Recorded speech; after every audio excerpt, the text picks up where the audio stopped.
Good evening.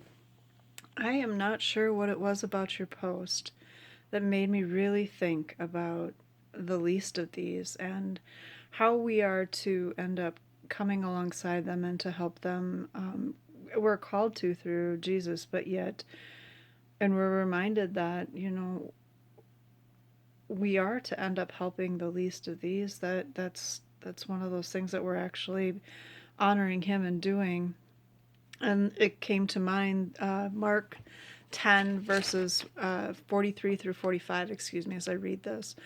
Not so with you. Instead, whoever wants to become great among you must be your servant, and whoever wants to be first must be slave of all.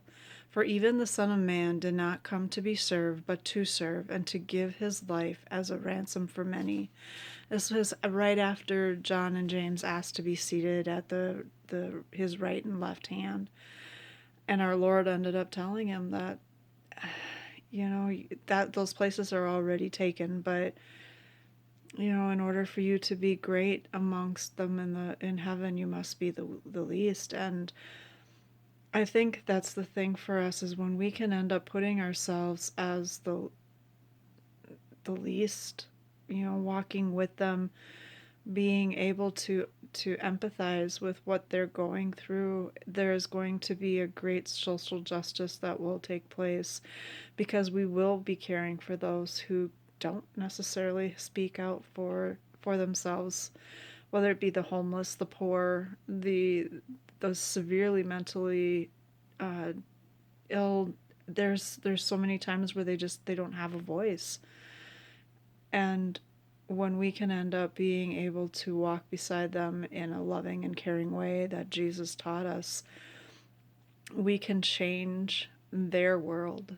And while it may not be the whole world, we get to change one person's world.